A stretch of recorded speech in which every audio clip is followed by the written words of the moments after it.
নমস্কার বন্ধুরা, প্রতিমা রান্নাঘরে আপনাদের সবাইকে অনেক অনেক স্বাগত। সম্পূর্ণ নিরামিষ পটল আলু কুমড়োর ডালনা আমি কিভাবে বানাই আজকে আমি সেটাই আপনাদের সাথে সবার সাথে শেয়ার করব। চলো স্টার্ট করি। পটল আলু কুমড়োর ডালনা বানানোর জন্য আমি আলু, পটল আর কুমড়ো বড় বড় করে ডুমো করে কেটে নিয়েছি।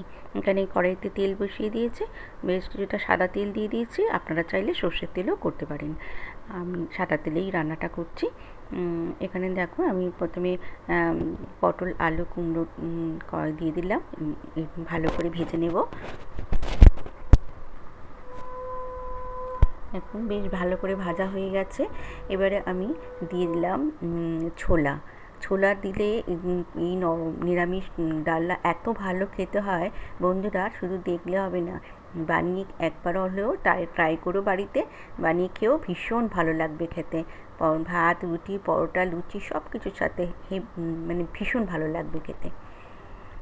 দেখো এখানে আমি ভেজে আর তুলে নিলাম না, কড়াইয়ের জায়গা করে নিয়ে মাঝখানে একটু জায়গা করে নিয়ে আমি ওর মধ্যেই পাঁচফোড়ন দিয়ে দিলাম, একটা তেজপাতা দিয়ে দিলাম, আর শুকনো লঙ্কা একটা দিয়ে দিলাম।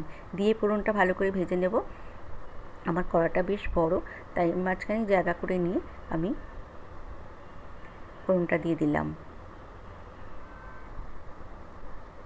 ফোড়নটা একটু ভাজা হয়ে গেলে আমি এর মধ্যে দিয়ে দেব আদা। আদা আমি গ্রেট করে রেখেছি 2 চামচের মতন দিয়ে দেবো। আমি প্রথমে একটা কাঁচা লঙ্কা দিয়ে দিলাম, দিয়ে এবারে আমি আদা দিয়ে দিচ্ছি। আদাটা একটু ভালো করে ভেজে নেব। আদাটা একটু বেশি দিতে হবে, কারণ একটা সম্পূর্ণ নিরামিষ, পেঁয়াজ রসুন পড়বে না। এখানে একটা ছোট বোল নিয়েছি, আমি প্রথমে গুঁড়ো মশলা গুলে নেব জলে। 1 চামচ লঙ্কা গুঁড়ো, 1 চামচ ধনে গুঁড়ো আর 1 চামচ হলুদ গুঁড়ো দিলাম।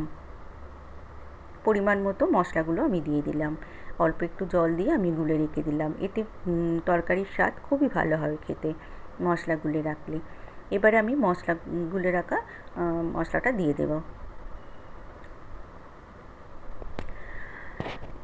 আজকের রেসিপিটি যদি বন্ধুরা ভালো লাগে তাহলে সবার সাথে বেশি বেশি করে শেয়ার করে দিও, আর ভালো লাগলে লাইক দিও, আর আমার চ্যানেলে নতুন বন্ধু হলে আমার চ্যানেলটিকে সাবস্ক্রাইব করে দিয়ে আমার পাশে থেকো। দেখো এখানে আমি স্বাদ মতো নুন দিয়ে দিলাম, ভালো করে মিশিয়ে নেব। আমার কাছে ফ্রেশ টমেটো ছিল না, তাই আমি এখানে 1 চামচ টমেটো সস ব্যবহার করেছি। আপনাদের কাছে ফ্রেশ টমেটো থাকলে ফ্রেশ টমেটো পেস্ট করেও দিতে পারেন।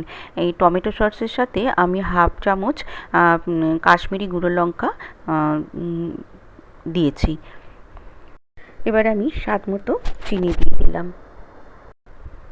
দেখুন কালারটা কত সুন্দর এসেছে।